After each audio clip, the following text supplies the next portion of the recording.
자, 히브리서 11장 3절. 자, 근데 한 구절 볼 때 항상 제가 문맥을 보시라고 여러 번 말씀드렸죠. 문맥과 그것의 배경. 문맥을 보지 않으면 여러분에 맞게 해석이 돼요. 말씀 자체가. 자, 우리가 히브리서의 전체적인 배경은 제가 설명드린 적이 있어요. 자, 유대교에 있다가 기독교 신앙으로 온 유대인들을 향해서 그들이 다시 기독교 신앙을 떠나서 유대교로 돌아갈 것을 염려한 나머지, 자, 이런 상황에 쓰여진 글이 바로 이 히브리서예요. 그래서 히브리서 전체 맥락은 유대교 그리고 율법 그리고 그것보다도 탁월하신 예수 그리스도를 끊임없이 대조하면서 히브리서가 처음부터 계속 시작하죠. 그래서 그분이 율법보다 얼마나 탁월한지, 그리고 율법을 중보한 천사보다 얼마나 탁월한 분인지 끊임없이 얘기해요. 그러니까 다시 유대교로 돌아가지 말라, 배교하지 말라란 뜻이에요, 한마디로. 그런 맥락에서 오늘 11장을 보셔야 돼요.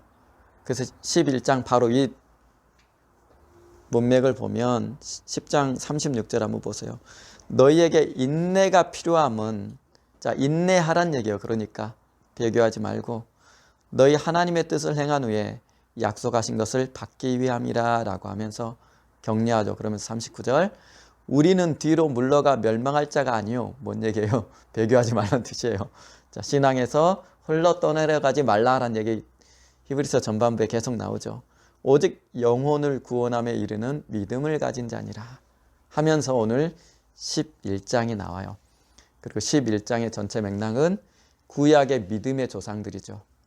이들을 히브리서 12장에는 구름같이 허다한 증인들이라고 표현을 해요. 누구의 증인이겠어요? 예수 그리스도의 증인이라고 얘기를 해요. 그러면서 11장에서 구약의 믿음의 선친들의 믿음이 어떠했는지를 계속 나열하고 있어요. 무슨 얘기냐면, 야, 예수라는 분, 믿음이란 분을 보지도 못했던 구약의 믿음의 조상들도 멀리서 오실 그분을 바라보며 그 그림자 같은 것들만, 증거만을 가지고 그분을 바라면서 이런 신앙을 해왔다.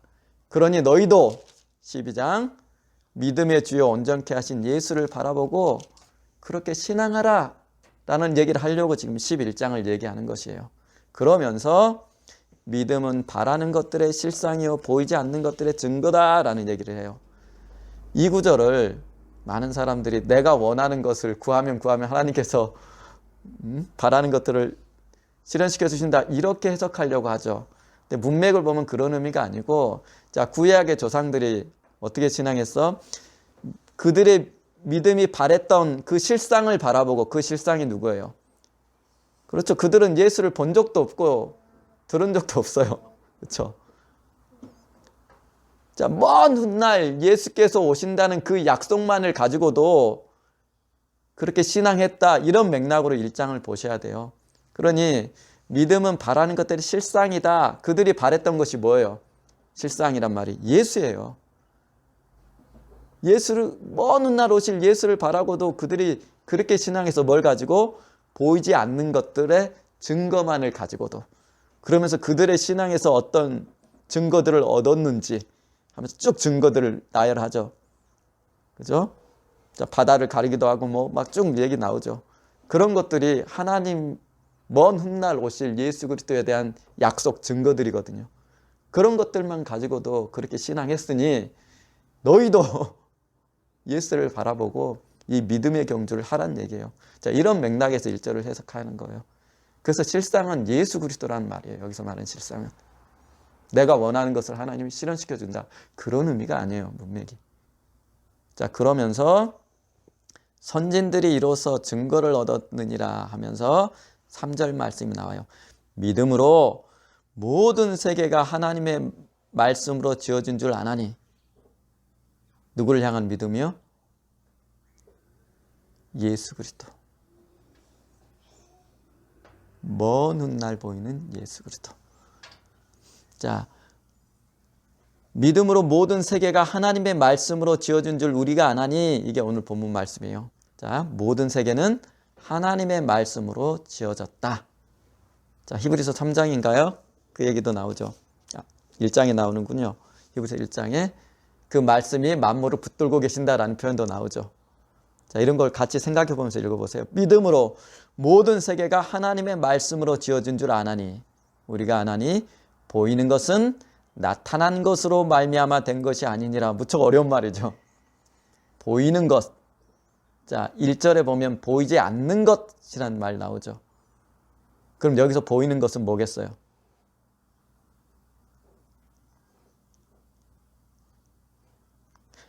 모든 세계가 하나님의 말씀으로 지어졌대요. 그죠? 이게 보이는 것이에요. 뭐예요? 세계. 하나님이 지으신 피조 세계, 이 보이는 것이죠. 이것이 하나님의 말씀으로 지어졌대요. 그런데 이것이 보이는 것이 나타난 것으로 말미암아 된 것이 아니니라. 이게 진짜 어려운 말이죠. 무슨 얘기예요? 이런 피조 세계, 보이는 물리 세계가 보이는 것에서 생긴 것이 아니고 어디서 왔다는 얘기예요? 보이지 않는 것에서 왔어. 너희들이 보이지 않는 먼 훗날 오실 예수 그리스도, 보이지도 않는 그분을 기다리고 그 증거 갖고 했지. 그런 것처럼 보이는 피조 세계도, 물리 세계도 보이지 않는 것에서 온 것이야 라는 얘기를 하는 거예요. 이에 대해서 얘기 어떤 말인지. 그러면서 이런 얘기가 해요. 믿음으로 모든 세계가 하나님의 말씀으로 지어졌다 라는 얘기를 해요. 그걸 뭘로 하냐면 믿음으로 알 수 있다라는 얘기예요. 자, 이제 여기 보시면 돼요. 칠판 보시면. 자, 이제 태초에 하나님이 천지를 창조하시니라. 창세기 1장 1절 가지고 우리가 성경을 한마디로 이해해 보자고 하면서 시작한 거죠, 이게. 자, 그 말씀을 육하 원칙을 적용해서 딱 해보면 성경의 전체 맥락이 한눈에 보여요. 자, 이제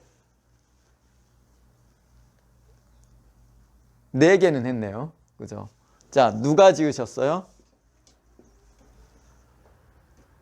그렇죠. 하나님이. 또한 동시에 성경은 누가 지었다고 얘기해요? 예수님이. 그렇죠. 하나님이 지으시고 예수님이 졌다라고 얘기를 해요. 자, 삼위일체 하나님 두 위가 명백히 드러나죠. 이때 하나님은 성부를 말하죠. 그래서 고린도전서 8장 6절 같으면 6절 보면 성부 하나님으로 말미암고 우리도 그를 위하여 있고, 그 밑에 예수 그리스도로 말미암고 우리도 그를 위하여 있고. 자, 똑같이 써요.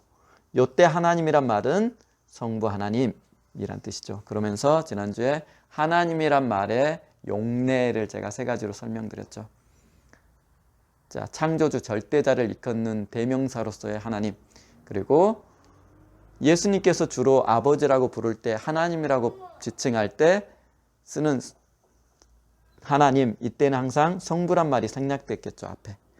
그리고 3번째는 예수, 사람으로 오신 예수님의 신적 본질, 그는 참 하나님이시요 영생이시니라 할 때 하나님, 성자의 신적 본질을 설명할 때 하나님이라는 말을 써요. 자, 어쨌든 누가? 하나님이, 예수님이. 그런데 하나님과 예수님은 한 분 되시죠. 요한복음 10장 30절에 얘기하죠. 나와 아버지는 하나이시라. 삼위일체 교리가 여기서 보이죠. 자, 언제 지으셨어요? 언제? 태초에. 그래서 요한복음 1장 1절의 태초와 창세기 1장 1절의 태초는 다르다고 설명드렸죠. 그렇죠? 자, 요한복음 1장 1절의 태초는 그렇죠. 영원이란 뜻이에요. 사실은 영원, 영원의 때. 하지만 창세기 1장 1절의 태초는 그 영원 안에 피조 세계, 물리의 세계, 물질 세계가 이렇게 창조된 요 시작이에요. 이러면서 달라요. 그러니까 요한복음 1장에 나오는 태초란 개념이 무한 개념이죠. 그 안에 점과 같은 피조 세계가 창조된 거예요. 자, 그 다음 무엇을 물질 세계, 물리의 세계. 그 다음은 왜 창조하셨어요? 골로새서 1장 16절에 그를 위하여. 여기서 말하는 그는 예수 그리스도. 이 똑같은 말이 히브리서에 나오죠. 그를 위하여. 자, 그분을 위하여. 그러니까 세상이 창조된 목적은 그분을 위해서. 하나님께서 그 자신의 아들 예수 그리스도를 위해서 세상을 창조하셨다라는 뜻이에요. 근데 이분이 삼위 하나님은 일체가 되시기 때문에 결국은 자기 스스로를 위해서 창조했다라는 말과 같다고 설명드렸죠. 자, 이제 두 개밖에 안 남았어요. 어디서 창조하셨어요? 그리고 어떻게 창조하셨는가라는 두 개만 이제 하면 끝나요. 자, 어디서 창조하셨어요?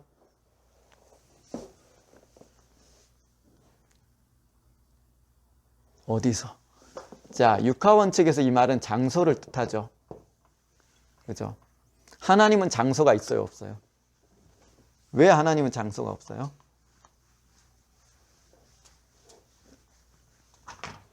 왜 장소가 없어요? 하나님은 어디 계세요?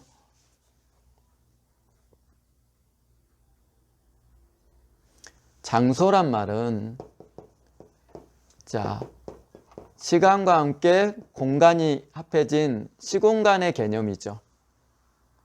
그죠? 하나님은 시공간의 창조주시죠.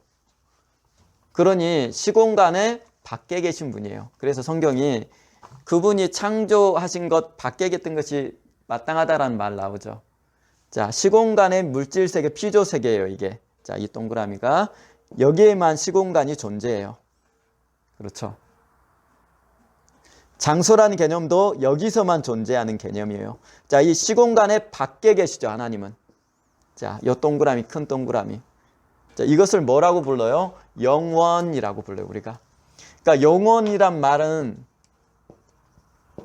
시공간이 벽이 허물어진 이것이 초월된 개념이에요. 시공간이란 말이 포함됐지만 시공간의 벽이 허물어진 초월의 개념이 영원이에요. 그렇죠? 그러면 하나님이 어디 계세요?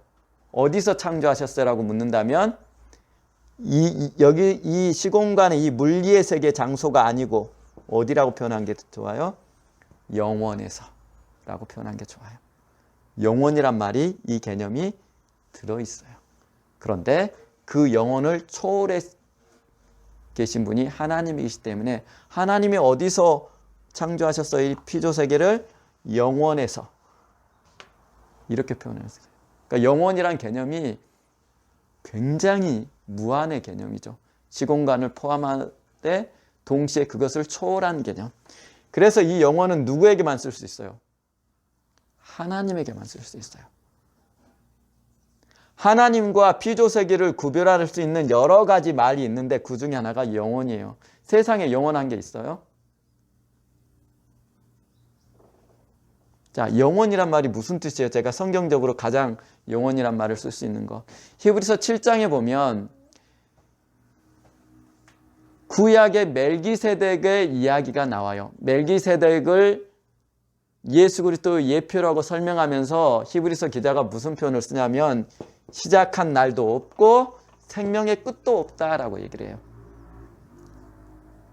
그래서 제가 어떻게 정의했어요? 성경적인 용어로 영원이란 말은 시작도 없고 끝도 없는 것. 그러니 이것은 뭐예요? 시제가 없죠. 영원이란 말은. 그러니까 영원은 무슨 말이에요? 항상 현재일 수밖에 없어요. 그래서 그분의 이름이 뭐예요? 구약에 나는 있다. 나는 있다예요. 이것을 철학적으로 뭐라고 표현하면 나는 존재다. 하지만 너는 존재물이다. 이렇게 표현해요. 나는 있어요, 그냥. 시간이란 거, 공간이란 거, 현재, 과거, 미래는 어디만 존재해요? 요 작은 피조 세계에만 존재해요. 하나님은 영원이세요. 그냥 있는 분. 그래서 야훼란 말이 제가 설명드렸죠. 야훼란 말은 하나님만의 존재 양태를 하나님을 지칭하는 용어로 쓴 거예요. 나중에 한번 설명할게요. 왜 하나님만이 영원이라고 지칭할 수 있어요. 그러니까 나는 있다, 나는 있는 자다, I am, 이 말은 뭐냐면 나는 영원이다 라는 말과 같아요. 그냥 하나님이 나는 영원이야 이렇게 소개하는 것과 사실은 같은 말이에요. 그게 이런 논리로 보면 나는 있다라는 거, 나는 있다. 자, 그러니 그래서 어디서? 영원에서 이렇게 쓸 수 있어요. 우리가 하나님은 어디서 이 피조세계를 창조했어요? 하나님은 일정 부분에 계시는 분이 아니잖아요. 나는 천지에 충만하다 뭐 이런 말도 많이 성경에 나오죠. 어디서? 영원에서, 영원한 현재에서 이 피조세계를 창조하셨다라는 거예요. 자, 여기에 초월해 계신 분. 그래서 신학에서 이런 얘기가 나오는 거예요. 자, 요거 좀 중요해요. 하나님의 세계 초월성이란 말을 써요. 자, 생각하면서 들으세요. 어떤 의미인지 이해되죠? 하나님은 당연히 창조자이기 때문에 요 안에 계신 분이 아니겠죠. 집마다 지은 이가 있으니 히브리서에 나오죠. 집은 밖에서 누군가 지었다는 뜻이죠. 그렇죠? 그러니까 요 피조세계 밖에서 초월에 존재하시는 분이세요. 이게 하나님의 세계 초월성이에요. 그렇기 때문에 하나님은 이 피조세계와 존재 자체가 질적으로 다르다 할 때 우리가 하나님의 세계 초월성이란 말 써요. 그분만 영원해요. 그래서 세상에 영원한 거 없죠. 저도 여러분도 이 건물도 지구도 우주도 영원히 존재하는 건 없어요. 하나님만 그래요. 이걸 세계 초월성이라고 그래요. 그러면 하나님께서는 자기가 지으신 이 우주라는 공간, 물질 세계에는 안 계세요? 여기는 안 계세요? 에레미야서에 나오잖아요. 하나님은 내가 천지에 충만하지 않느냐. 천지가 어딜 말하겠어요? 여기겠죠. 이 물리의 세계도 계세요. 하나님은. 이 안에도. 그래서 구약 보면 이스라엘에게 그리고 우리 지금 믿는 우리에게도 끊임없이 세상 가운데서 개입하셔서 자기의 일을 하시죠. 그죠? 그죠? 그래서 시편에 고백하잖아요. 내가 땅 밑에 갈지라도 하나님이 거기 계시고. 그죠? 여기서도 끊임없이 이 물리의 세계에 하나님께서 개입을 하세요. 이게 철학과 기독교 신앙이 다른 점이에요. 이 굉장히 중요한 내용이에요. 하나님이 일정한 법칙을 부여해 놓고 여기에 신경 안 쓰십니다. 법칙이 저절로 돌아가요. 이게 스토아 신학이에요. 하지만 기독교 신학은 하나님이 그럼에도 초월자이시지만 끊임없이 이 피조세계 인류 역사에 개입하셔서 자기를 드러내십니다. 이것을 하나님의 세계 내재성이라고 불러요. 그래서 하나님을 한마디로 성경이 뭐라고 그래요? 주재자라고 부르는 거예요. 주재자.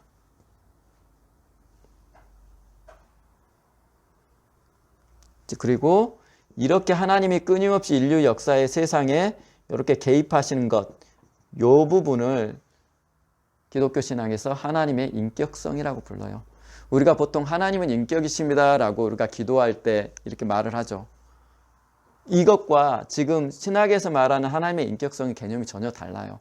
우리가 기도할 때 하나님은 인격이시니까 인격이라는 말은 사람의 됨됨이라는 말이죠. 성품.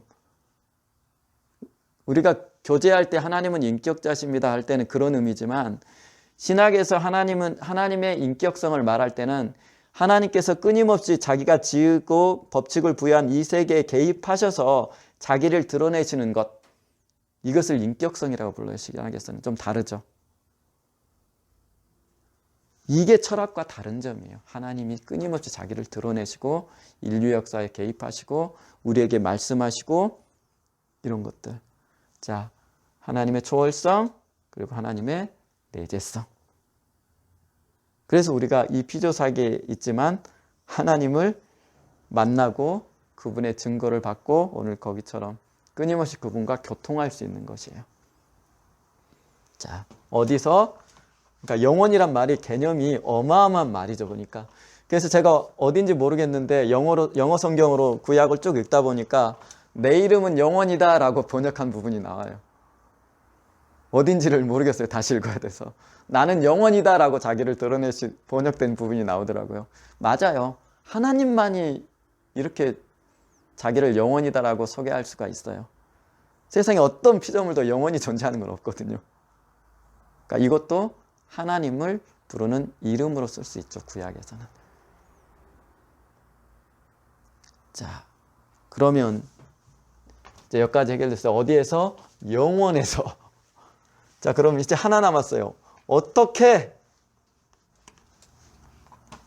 자, 어떻게 창조하셨어요?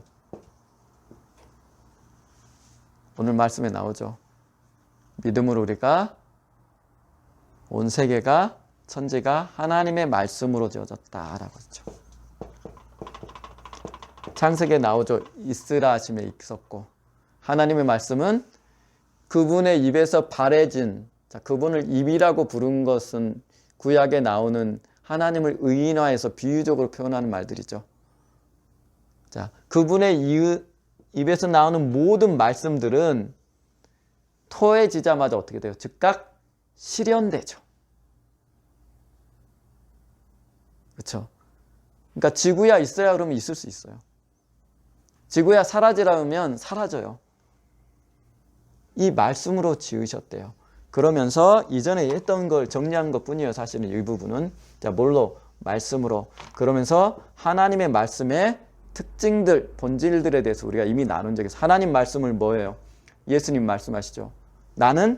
내가 너에게 이른 말은 영이다 라고 표현하죠. 영이 뭐예요? 푸뉴마 그때 했잖아요. 하나님도 영이시고, 자, 요한복음 4장 24절 나오죠. 그분의 입에서 나오는 말씀도 영이고, 그러니 이 영은 뭘 상대하겠어요? 우리의 영. 전부 푸뉴마를 단어를 문맥에 따라서 이렇게 번역해 가는 거예요. 자, 영이란 말은 우리 한국식으로 표현하면 저는 이 표현이 제일 좋다고 봐요. 숨, 호흡, 바람 이런 말을 번역되는데요. 숨이 뭔지 알죠? 숨 넘어가면 인간 끝나죠. 그러니까 이게 뭔 말이에요? 생명이란 뜻과 같죠, 사실은. 자, 하나님도 영이시고 그분의 입에서 나오는 말씀도 영, 숨이에요. 그래서 보이지도 않고 만져지지도 않지만, 마치 지금 이 공기처럼 보이지도 않고 만져지지도 않지만 존재하는 것. 이게 하나님 말씀이죠. 하나님도 영, 그분의 입에서 나오는 말씀도 영이에요. 그러니 하나님 말씀은 우리 영혼을 상대할 수밖에 없어요. 그런데 이 말씀은 뭐라고 그래요? 히브리서에 살아있다. 또한 요한복음 6장 64절에 예수님이 내 말이 영이요 생명이다 라고 말하죠. 살아있는 뭐란 말이에요? 생명체예요. 그러니까 하나님의 말씀은 생명체예요. 그래서 지금 이 공기가 분명히 있지만 느끼지 못하고 보이지도 않고 만져지지 않지만 이게 흐름을 가질 때 바람이라는 것으로 우리가 느껴지죠. 그렇죠? 그래서 실제로 저는 개인적으로 그런 경험을 많이 해요. 하나님의 말씀이 스스로 일하는 경험을 많이 해본 적이 있어요. 폭풍처럼. 하나님 말씀이 생명체라고 얘기하잖아요. 그래서 히브리서에 하나님의 말씀은 살았고 활력이 있어 좌우에 날선 어떤 검보다도 예리하여 이렇게 표현하죠. 생명체예요. 폭풍 같은 걸. 그래서 하나님 말씀은 살아있어요. 그래서 예수님 얘기한 내가 한 말은 영이요. 근데 이게 이렇게 잘 안 느껴지는 이유가 뭐냐면 이 말씀이 성경에 인쇄된 글씨로 우리한테 보이기 때문에 그래요. 그래서 제가 얘기했잖아요. 인쇄된 글씨로 보지 말라고. 성령께서 하시는 일이 뭐냐면 일 중에 하나가 인쇄된 이 하나님의 말씀을 뭘로 들리게 하냐면, 자, 요한복음에 뭐라고 표현하냐면 음성이라고 표현해요. 마지막 때 내 음성을 듣는 자들은 살아나리니 라고 하죠. 소리란 얘기예요. 영이기 때문에 지금 이렇게 그것을 이렇게 기록해놔서 글씨로 이렇게 해놨지만 사실은 이 글씨가 성령께서 도우시면 어떻게 다가오냐면 하나님의 음성으로 일어나서 이래요. 그래서 하나님 말씀을 음성으로 들으라라는 얘기 제가 여러 번 드렸죠. 그래서 구약의 쉐마라는 말이 중요해요. 그래서 복음이 들려진다는 개념이 사실은 여기서 나와요. 자, 믿음은 들음에서 나며 라는 말 나오죠, 로마서에. 기억나죠? 왜 믿음은 들음에서 나요? 그 뒤에는 하나님 말씀을 들음으로 이런 말이죠. 그렇죠? 들음으로 전파되는 게 바로 복음이에요. 그래서 이건 나중에 설명드릴게요. 왜 그런지. 그래서 하나님의 말씀, 이 영인 폭풍과 같은 하나님의 말씀은 항상 음성으로 살아있어요. 그래서 에스겔서에 보면은 뼈가 살아난 장면 나오죠. 대견자가 이르되 하나님이 명하시니까 하나님의 생기가 임하여 뼈가 붓고 해서 움직이죠. 그거예요. 그런 거. 하나의 생명체라고 보셔야 돼요. 하나님의 말씀은. 그리고 이 하나님의 말씀은 피조세계에 임할 때 이전에 했던 거예요. 항상 어떤 방식을 취해요? 명령의 방식을 취해요. 먹지 말라. 있으라 함에 있었고 먹지 말라. 명령이란 방식으로 피조세계. 왜냐하면 그분이 주인이기 때문에. 그래서 예수님도 뭐라 그래요? 그분이 하신 명령이 내게 영생이란 표현을 하거든요. 하나님 말씀을 항상 명령으로 임해요. 피조세계.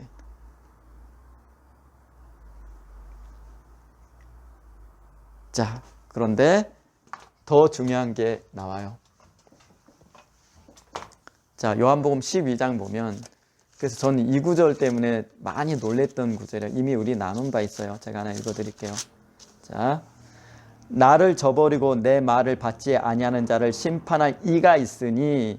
자, 요한복음 12장 48절 말씀이에요. 다시 읽어드릴게요. 나를 저버리고 내 말 또 나오죠. 자, 요때 말은 자, 우리가 통상 뭐 레마 이렇게 구분하고 막 그러죠. 레마란 뜻인데 그런 건 의미 없어요. 왜냐하면 그 단어가 그 문맥에서 어떤 의미를 갖는지는 그 문맥에서 결정이 돼요. 자, 내 말을 받지 아니하는 자를 심판할 이가 있으니. 잘 보세요. 심판할 이가 있대요. 그 이가 누구냐면 내가 한 그 말이라고 그래요. 예수님이.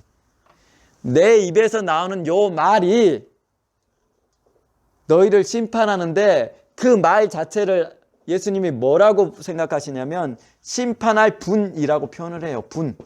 무슨 얘기예요? 그렇죠. 하나의 인격으로 말을 해요. 소름이에요. 소름. 다시 말해서 어떤 얘기냐면 자, 시편에 보면 이런 고백이 나와요. 하나님의 말씀이, 하나님의 말이 속히 달리는도다라는 구절 나오죠. 그분의 말씀이 그분에게서 발해진 순간 한 마리 말이 뛰쳐나와서 살아서 움직인 듯이 아니면 천사들이 영적 개체들이 나와서 폭풍처럼 일하는 것처럼 그분의 말은 하나의 인격으로 세상에 토해진 순간 하나의 영적 존재로 있다라는 얘기예요. 내 말이 심판할 이라고 표현해요. 예수님이. 심판할 분. 그분의 입에서 나올 때. 자, 내가 한 그 말이 너희를 심판하리라 라고 얘기해요.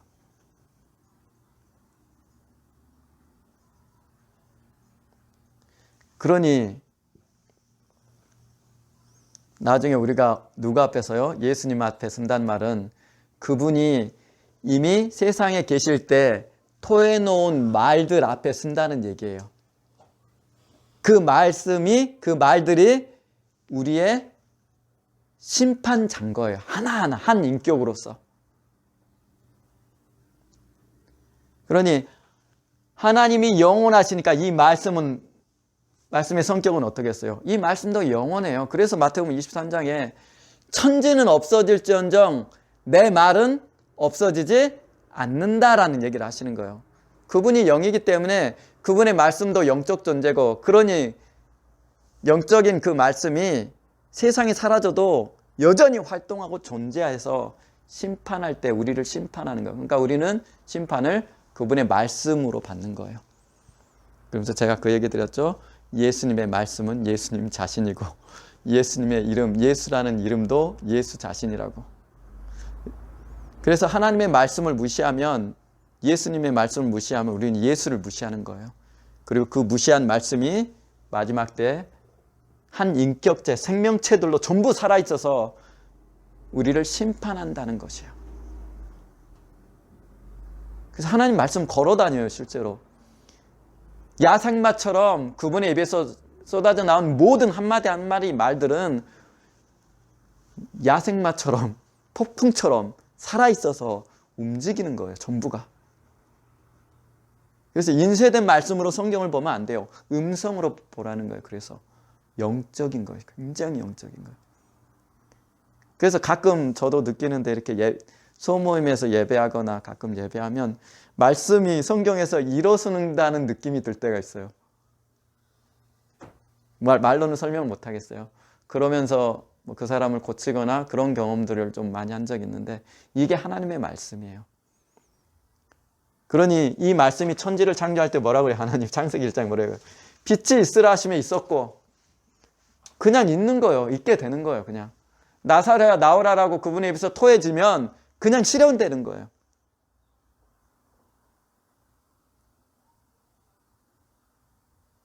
자, 그래서 히브리서 1장에도 그분의 말씀이 만물을 붙들고 있다라고 얘기하죠. 자, 천지를 지으실 때 그분의 입에서 토해진 말씀들이 지구도 붙들고 있고 태양도 붙들고 있고 달도 붙들고 있는 거예요. 지금 이렇게 하나님의 말씀을 거두시면 와락 망하는 거죠. 이게 하나님의 말씀이에요. 그분의 말씀으로 천지를 지으셨다라고 돼 있죠. 그럼 이제 다 정리된 거예요, 우리가. 자, 창세기 1장 1절을 통해서 성경 전체가 한마디로 정리가 돼요. 누가 언제 어디서 무엇을 어떻게 왜 창조하셨나? 하나님이, 예수님이, 그러니까 누가에 해당돼요. 자, 그분이 삼위일체 하나님이 태초에 영원에서 물리세계, 시공간의 세계를 말씀으로 그분을 위해서, 예수를 위해서 창조했구나라는 것이에요. 그리고 우리도 그분을 위해서 창조된 것이라는 것. 그래서 내가 행복하려면 그분을 모르면 우리는 행복할 수가 없어요, 인간의. 왜? 인간의 쓰임새 자체가 그분을 위해서 지음받았기 때문에 그분의 뜻에 순하려면 우리는 그분을 만나야 되고, 그분이 쓰고 싶어한 의대도로 쓰여져야 돼요. 이럴 때 행복해요, 인간은. 끊임없이 솟아나는 우리의 욕망을 채우면 행복할지 것 같지만 아니에요. 결국 공허해요. 왜냐하면 세상이라는 것은 결국 사라질 것이거든요.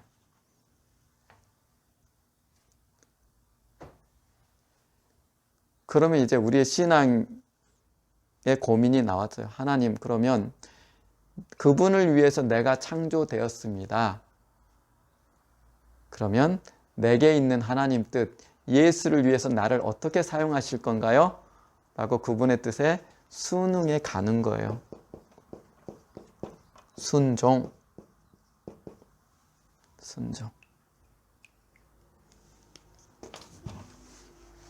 그래서 믿는다는 게 그래서 중요한 거예요.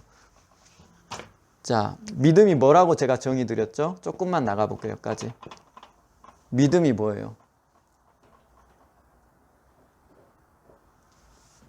눈길 피하지 마시고. 자, 요한복음 1장에 나오잖아요. 영접하는 자, 곧 그 이름을 믿는 자들에게는 하나님의 자녀가 되는 권세를 주셨으니. 자, 영접하는 자. 누구를 영접해요? 그 이름을 영접하는 자. 누구 이름이겠어요? 예수 이름. 그러면 그 밑에 그분이 어떻게 오셨어요? 자기 백성에게 왔다라고 표현을 했어요. 사람으로 오신 이 예수를 우리가 백성이니까 그분이 왕이죠. 뭘로 해요? 왕으로 영접해 드리는 것, 주인으로 영접해 드리는 것, 이게 믿음이에요. 그렇죠? 그분을 주인으로 왕으로 영접했으니 이제 우리는 그분에 따라 순종할 수밖에 없어요. 그렇죠? 이게 믿음이에요. 그러니까 믿음은 뭐겠어요? 하나님의 창조의 목적에 부합한 것이에요, 이게. 이게 인간의 존재의 목적이기도 하고. 그러니까 다 연결되어 있어요, 이렇게. 그러니 그분을 주인으로 영접하기 위해서, 왕으로 영접하기 위해서 우리는 뭘 하게 돼요? 나를 포기해야 돼요. 당연하잖아요. 그분의 뜻을 따르려면 기존에 내가 갖고 있는 내 자아, 내 주인됨, 내가 갖고 있다고 생각하는 재물, 이 모든 것을 포기해야만 예수를 주인으로 영접해 드릴 수 있어요. 내 주권을 포기해야만. 그럼 뭐가 필요해요? 내 죽음이 필요해요.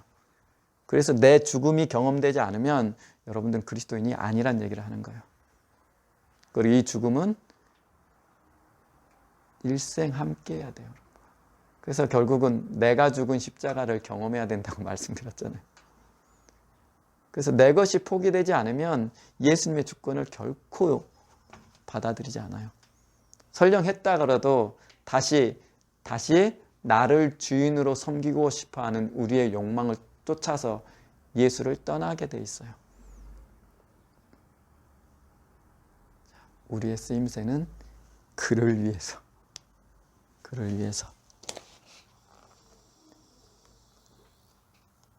자, 이미 이제 중요한 내용 다 했습니다. 자, 오늘 여기까지 하겠습니다.